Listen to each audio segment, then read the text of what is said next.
hope she'll be here later in the week. But two of my three sisters are with us today for the premiere show. And among the things that they have given up to come here, in one case is a school graduation of her oldest boy, and in the other case is, well, a couple of very important commitments, and I can't tell you how much I appreciate it. Great to have them here, Rosemary and Betty Clooney.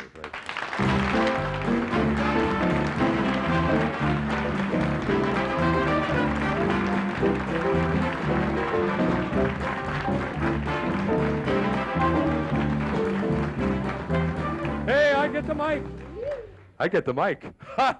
It's my show. Remember the last time was on your show? No, and I had the mic then. Yeah. That's not fair. Sorry about that. That leaves me out completely, right? Really feel awful about it, yes, Beth. I do, you know.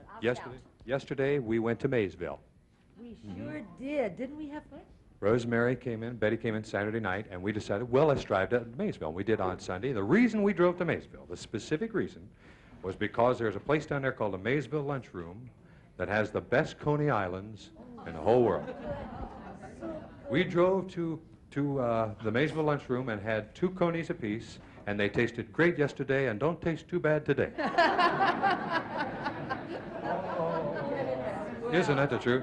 Age creeping up, that's what does it. Why come that never happened? Say that, Betty. You know, these 2 used to be my older sisters. Do you know what somebody said to me yesterday? What? Gee, you know, it's so good to see you again. I remember when you started back in 1934. Oh, I was 37 during the flood, for heaven's sake. Everybody knows that. Right, you know, that is true, because when Rosemary and Betty started, they started over at, it was Crosley then, Crosley Broadcasting, and you were both in high school. Yeah, Betty was just in high school, I think. She was 14? 13? Yes, sir. Give me that. I just have to get what you're thinking. You 13 when you started now? It's going to be a week, right? Yeah, I'm right between, folks. I'm right here. I'm called the arbitrator. Okay. No, it's 13 and 16, actually. Absolutely true. And we're doing Moon River, a lazy stream of dreams, where vain desires forget themselves in the loveliness of sleep. Moon River, enchanted white ribbon twine. You'd have forgot the rest of it. I know, I don't know anymore. See how you are? Yeah. Okay, I'm the only memory in the family I've got here. And with Ruth, we work with Ruth Lyons. Yeah, you sure did. Morning matinee and all that. At any rate, I saw a youngster. I don't know if this must have happened to you all too at sometime. Outside today, there's a youngster here, and I'm not going to point a finger at which one it was. But he came up to me and he said, "Hey," he says, "aren't you Nick Clooney?" I said, "Yes." Yes. And he said, "Gee," he said, "you don't really look so good right up close." Oh, I love it. I love it. That's that terrible? I'm going to find that child. That's ruinous. Do you know what we were kibitzing about yesterday? Could we have some more mics here, Bob? Bob Dixon, could you get a mic for each of the girls here, please? Then we don't have to shut up. That's good. Yeah. I talk all the way. Right.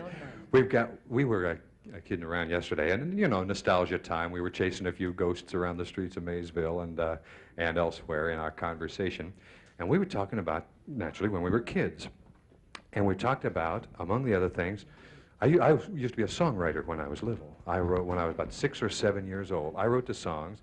We all also were a trio for a while, till my voice changed. You know, we were through. I couldn't do high harmony anymore.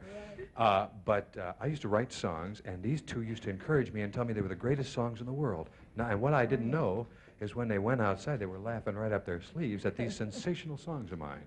And we were singing them. You still remember some of them? Why don't we do a couple?